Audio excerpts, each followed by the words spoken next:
Bienvenidos a esta nueva exploración en profundidad. Hoy nos vamos a sumergir en un texto bastante antiguo ya, Self-Culture Through the Vocation. Sí, de Edward Howard Griggs, publicado en 1914, nada menos. Exacto. Tenemos aquí unos extractos clave y la idea es, desentrañar un poco su visión. Una visión potente, la verdad. Sí, sobre cómo el trabajo, lo que él llama la vocación, no es solo para ganarse la vida, no. No, para nada. Él lo ve como una vía fundamental para el desarrollo personal, para eso que llama autocultivo. Vamos a ver cómo veía él esa conexión entre trabajo, carácter, cultura. Bueno, en su época, claro. Claro. Y es interesante ver esa perspectiva histórica. Griggs habla mucho de la atención entre los ideales y la acción, del valor del trabajo rutinario, no con nuestra visión actual. Pues sí. Vamos a meternos en faena. Griggs empieza, señalando algo que ya se notaba en su tiempo, ¿verdad? Un interés por la educación vocacional. Así es, por preparar a la gente para un oficio. Pero ojo, lanza una advertencia muy clara. ¿Cuál? El peligro de que esa educación nos convierta solo en ruedas de un engranaje productivo. Vamos, que solo sepamos hacer una cosa y ya. Ya. Critica mucho esa figura del cultivado bueno para nada, alguien con mucha cultura, sensible, pero incapaz de hacer algo práctico, efectivo. Claro, el que sabe mucho pero no hace nada útil. Mucha teoría, poca práctica. Justo eso. Y luego está la otra cara, la educación súper técnica que se olvida de la persona. Que tampoco vale. No, usa una metáfora muy buena. Es como matar a la gallina de los huevos de oro. Dice que para hacer un buen trabajo a largo plazo necesitas a la persona completa. No solo una cabeza o una mano, como dice él. Exacto. Necesitas inquietudes, valores, un ser humano integral. Entonces, ¿dónde encontramos esa formación completa si no es solo en la escuela? Pues fíjate, Griggs sugiere que la verdadera educación para la vida viene más de la vida misma. Del trabajo. De las relaciones. Sí, de enfrentarse a los retos reales. Más que de las aulas. Cita el Fausto de Goethe, ¿sabes? Como ejemplo de esa dualidad. El mundo interior, personal, y luego el mundo de la acción. El arte, la ciencia, la política, el trabajo. Necesitamos las dos cosas. Entiendo. Y luego hace un repaso histórico que, la verdad, a mí me sorprendió bastante, sobre cómo vemos el trabajo. Sí, esa parte es clave en su argumento. Nos recuerda que esto de respetar el trabajo honesto, el productivo, es súper reciente históricamente. Ah, ¿sí? Hombre, claro, en la antigüedad clásica lo único noble de verdad era la guerra y la política. Poco más. Y construir, comerciar, la agricultura. Pues poca cosa, según Griggs. Cita a Aristóteles, que decía que era imposible ser artesano o labrador y dedicarse a la virtud. ¿Aristóteles? Él mismo. Decía que para la cultura y la vida pública hacía falta ocio, tiempo libre. Y eso, en su sociedad, claro, dependía de la esclavitud. Madre mía. Platón también, ¿no? Platón despreciaba el comercio al por menor, sí. Es chocante hoy, ¿verdad? Totalmente. Luego, en la Edad Media, se añade al clero a las vocaciones respetadas, pero el trabajo manual, el básico, pues seguía sin mucho reconocimiento social. ¿Y cuándo cambia eso? El gran cambio, dice Griggs, viene mucho después, con las revoluciones democráticas, la francesa, la americana. Y llega a decir que en los 100 años antes de 1914 se avanzó más en dignificar el trabajo que en toda la historia previa. Exacto. E incluso lo relaciona con la teoría de Veblen, la de la clase ociosa. ¿Cómo? Pues explicando cómo la ropa de las clases altas, piensa en una armadura medieval o trajes muy complejos, muchas veces era una señal de estatus, porque precisamente impedía trabajar. Era una forma de decir, yo no necesito doblar el lomo. Eso es. Y frente a eso, Griggs habla de una obligación moderna, diferente. ¿La de pagar nuestro camino? Sí, esa idea de que todos debemos contribuir, aportar nuestro esfuerzo. Ya no es la noblesse oblige de antes, sino una responsabilidad universal. Y esto, para él, lo cambia todo, para la cultura. ¿En qué sentido? Pues que si todos tenemos que trabajar, la cultura, el desarrollo personal, ya no puede ser solo cosa de una élite ociosa. Tiene que encontrarse dentro de la vida activa. A través del trabajo. Exacto. Y eso plantea un doble reto a la sociedad moderna, según él. Primero, valorar lo que de verdad importa en la vida, no solo el dinero. ¿Y segundo? Usar la tecnología para liberar tiempo y energía para todos, para un ocio creativo, enriquecedor, no solo para el lujo insípido, como él lo llama. Me parece una idea súper interesante. La cultura no como algo aparte, sino integrada en el trabajo. Pero Griggs también mete ahí una tensión, ¿no? Entre soñar y hacer. Efectivamente, él ve la vocación como esa vía hacia la cultura y el servicio. Pero señala algo muy cierto. Actuar es limitar. Claro. Mientras solo soñamos, todo parece posible. Infinitas posibilidades. Pero en cuanto eliges un camino y actúas, descartas todo lo demás. Con esa cita de Thoreau que le llegó por Emerson. Sí. El joven reúne materiales para construir un puente a la luna. Y el hombre de mediana edad concluye construyendo una leñera con ellos. Suena un poco triste, ¿no? Un poco, sí. De la luna a la leñera. Parece un bajón. Ya. Pero ahí está la clave para Griggs. Dice, es muchísimo mejor construir esa leñera sólida, honesta, útil, que pasarte la vida soñando con puentes a la luna sin construir nada. La acción concreta es lo que vale. Aunque sea limitada. Es lo que nos forma, lo que nos hace crecer. Ahí entra la metáfora de Goethe que me gustó, la de la cantera. Esa es. La vida yace ante nosotros como una enorme cantera ante el arquitecto. Y no somos arquitectos si solo miramos la piedra. Exacto. Solo lo somos cuando cogemos el mármol y empezamos a esculpir, a crear algo concreto, aunque sea modesto. Somos dueños de las posibilidades, solo si las hacemos realidad. Y lo importante no es tanto la estatua final, sino el proceso. Fundamentalmente. El valor principal está en el crecimiento de la persona mientras actúa. Pon ejemplos de la educación. Resolver problemas de mates no es solo por la solución. Sino por aprender a pensar. Eso. O los experimentos de ciencias. Para aprender a observar, a descubrir, no solo para memorizar. El arte para él es el símbolo perfecto de esto. ¿Por qué? Porque una obra de arte siempre es limitada comparada con la vida, pero permite al artista expresar su ideal y crecer en el proceso. Y enriquece a quien la contempla. Vale, esto suena muy bien para artistas, científicos, pero seamos sinceros, ¿qué pasa con los trabajos más de rutina? Vender hilo, hacer la misma ronda médica, fregar platos. ¿Ahí también hay autocultivo? Es la pregunta del millón y Griggs entra de lleno. Habla de lo que llama dead work, trabajo muerto o rutinario. Y su respuesta es que sí. Sí, incluso ahí. Sí. Dice que incluso esas tareas, si se hacen con lealtad, con constancia y sin perder de vista un propósito, aunque sea pequeño, construyen los cimientos de la cultura personal. ¿Qué cimientos? ¿A qué se refiere? No habla de saber muchas cosas, de enciclopedia, habla de cualidades de carácter que se forjan ahí. ¿Cómo cuáles? Pues mira, la lealtad a la tarea, la voluntad entrenada, superar la pereza, el desánimo, el coraje diario, la serenidad para no distraerte y mantener la visión del ideal, del objetivo, por encima de la monotonía. Entiendo. Es más forjar el carácter que acumular datos. Justo. Lo llama la sabiduría que nace del vivir earnest, o sea, vivir con propósito, con sinceridad.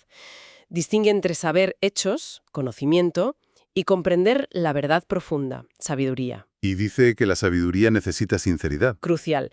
Para ver la verdad, dice, tú tienes que ser verdadero, íntegro. Y sobre la rutina menciona una especie de ilusión óptica, ¿no? Sí, una muy típica. Vemos nuestro curro con todo detalle. El esfuerzo, lo repetitivo, lo aburrido. Mientras que en el de los demás solo vemos el resultado brillante, el pianista en el escenario. Exacto. Y nos olvidamos de las miles de horas de práctica, de las renuncias.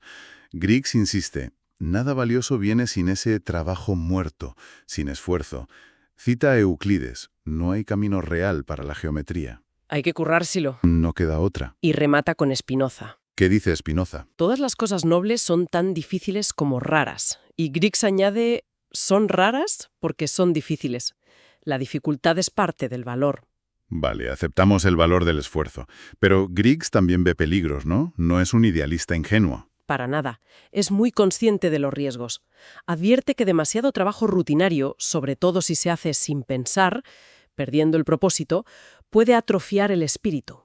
Te puede quemar. O embotar la mente, sí. Señala que hace falta equilibrio. ¿Equilibrio entre qué? Entre la concentración intensa para hacer algo bien y la capacidad de soltar, de desconectar. Su frase es genial. El esfuerzo incesante es mediocridad El esfuerzo eludido es autoengaño.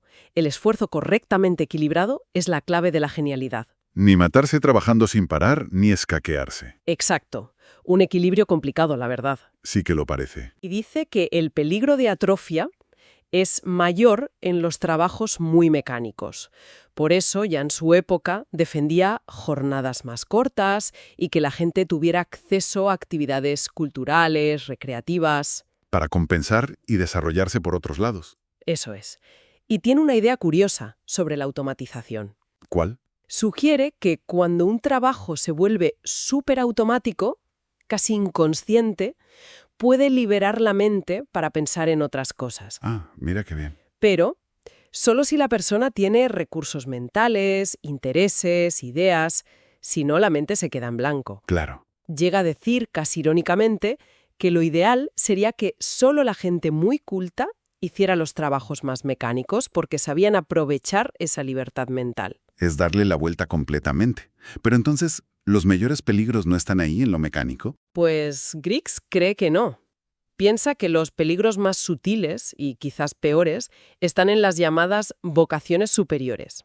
Profesiones liberales, intelectuales. Sí, artistas, religiosos. Ahí ve más riesgo. ¿Por qué? ¿Qué peligros? La presión social, el qué dirán, la tentación de cuidar más la fachada que la realidad interior, la sinceridad. Pone ejemplos de su tiempo. A ver. El clérigo, que por ser un modelo moral puede caer en la hipocresía. El médico, tentado a veces a alargar la enfermedad por interés económico. El abogado, que a menudo defiende causas en las que no cree o se beneficia del conflicto. También habla de profes como la enseñanza o la escritura. Sí, el maestro, dice, corre el riesgo de pillar tics por tratar siempre con mentes menos formadas. Y el escritor o el artista, bueno, la tentación del aplauso fácil. El efectismo. Buscar la frase brillante pero hueca, escribir lo que el público pide en vez de lo que uno siente como verdadero o necesario. Cita un tal Hughes sobre eso. Sí, James L. Hughes, que decía que el público rara vez aplaude la originalidad, prefiere los tópicos. Hogar, patria, madre, lo de siempre. El charlatán se aprovecha de eso. Puede tener éxito un tiempo, sí, pero Griggs confía en que, a la larga, la falta de sustancia se nota, porque la gente, a pesar de todo, también reconoce y responde al auténtico, a lo noble. ¿Y la defensa contra todo esto? ¿Cuál es? Griggs lo tiene clarísimo. Esfuerzo constante por ser íntegro y una sinceridad absoluta, consigo mismo y con el trabajo. El valor real de una vocación, insiste, es la medida de humanidad que expresas en ella, no el estatus ni el dinero. Vale, muy claro. Pero, ¿y si uno siente que su trabajo ya no le aporta? Que se ha estancado. Griggs también piensa en eso. Dice que a veces cambiar de trabajo es más posible de lo que pensamos. Sobre todo si valoramos más el aprendizaje o la satisfacción que el dinero o la reputación. ¿El ejemplo de Zorro es radical? Totalmente. Perfecciona cómo hacer lápices y deja de hacerlos, porque ya había aprendido lo que quería de esa tarea. Le interesaba el proceso, no la producción. Ya, pero no todos somos Toro. Tenemos facturas, responsabilidades. Claro, Griggs lo sabe. Muchas veces hay deberes que cumplir. Y para esos casos propone otra cosa. No abandonar el trabajo principal, sino complementarlo. ¿Cómo? Cultivando una avocación en el tiempo libre. ¿Avocación? ¿Qué es eso exactamente? Él distingue. Vocación es tu trabajo principal, tu negocio. Avocación es lo que haces aparte, por pura elección, por pasión. Una afición seria, vamos. Y de ejemplos de gente que combinó las dos cosas. ¿Y qué ejemplos? Impresionantes. William Cullen Bryant, poeta importante, pero se ganó la vida como editor de periódicos. John Stuart Mill, filósofo y economista brutal, y 35 años currando en la Compañía de las Indias Orientales. Matthew Arnold también. Poeta, crítico, inspector de escuelas toda su vida. Y Griggs dice que toda esa obra genial que admiramos la hicieron en el tiempo que la mayoría desperdicia. Para él, esa combinación de vocación, a veces rutinaria, y avocación apasionada, es una fórmula potentísima para crecer y aportar. ¿Y por qué funciona tan bien esa mezcla? Él habla de una fertilización cruzada. Mill, por ejemplo, aprendió en su curro administrativo cosas prácticas de gestión, de negociación, del mundo real. Que luego enriquecieron su pensamiento teórico. Exacto. No eran mundos separados, se alimentaban. Griggs incluso habla de una aritmética del espíritu. A veces, añadir otra tarea importante, la vocación, no suma estrés, sino que lo resta. ¿Cómo es eso? Porque te devuelve a tu trabajo principal con más frescura, con ideas nuevas, con otra energía. Curioso, lo de la aritmética del espíritu. Y ya para ir terminando su argumento, conecta el trabajo no solo con la cultura, sino también con la cordura, ¿no? Con la salud mental. Sí, es un punto clave para él. Dice que mucho pesimismo y cinismo nacen de la ociosidad, de no tener un propósito claro, que mantener la fe en los ideales requiere luchar por ellos. En el día a día, con el trabajo. Exacto, no es algo pasivo. Y describe como 3 formas, 3 espíritus de ver el trabajo. ¿Cuáles son? El primero, el espíritu comercial. Hago mi trabajo, me pagan. Honesto, pero no es lo mejor. Vale. El segundo. Eso ya está mucho mejor. ¿Y el tercero, el top? Ver el trabajo como oportunidad y misión. Entenderlo como un camino para crecer tú y para servir a los demás. Contribuir a algo más grande. Esa es la actitud que lleva a los grandes logros y sacrificios, dice. Y recalca que esto vale para cualquier trabajo, ¿eh? Por humilde que sea. Totalmente. Cita eso de dar una taza de agua fría con buen espíritu. Dice que a menudo los pequeños actos de servicio hechos con atención son los que más impactan. Lo de Emerson también es bueno. Sí. Si un alma grande, Dolly o Joan, se pone a barrer parecerá la acción suprema, porque lo importante es el espíritu que pones. O sea que no hay trabajos superiores o inferiores en sí mismos. No para Griggs. Depende del ideal que pongas y de tu sinceridad al hacerlo. Por eso dice que es fundamental reverenciar tu propio trabajo, sea el que sea. Volvemos a la ilusión óptica. La misma. Verlo de cerca como vulgar y lo lejano, Termópilas, los héroes, como sublime. Pero él dice, la vida siempre ha sido normal para la gente normal. Se vuelve sublime si la vives con espíritu sublime. Aquí y ahora. La conclusión es una llamada a valorar el presente entonces. Clarísima. Reconocer este momento como tu oportunidad y esta tarea que tienes delante como tu llamada más alta. Esa es la forma de hacer de tu vocación un camino hacia la cultura, el servicio, la cordura y la sabiduría. Pues sí que es un resumen potente de las ideas de Griggs. La vocación como una forja personal. Exacto. Para él, en 1914, el trabajo bien entendido era mucho más que un simple empleo. Era el lugar donde te formas, donde tu cultura crece, donde mantienes la cabeza en su sitio. Y las claves son esas: sinceridad, constancia ante la rutina, buscar crecer, quizás con una vocación, y sobre todo el espíritu, la intención que le pones. Nos deja pensando bastante, ¿eh? Sobre todo hoy con el mundo laboral que tenemos. Sí. Pienso en la precariedad, la automatización que a veces vacía el trabajo de sentido, el burnout. ¿Cómo aplicamos hoy esto del autocultivo a través de la vocación? Es la gran pregunta. ¿Se puede todavía reverenciar el trabajo cuando todo parece empujar a verlo solo como un medio de supervivencia, o peor, como algo alienante? Da para darle una vuelta, desde luego. Una reflexión importante para llevarse.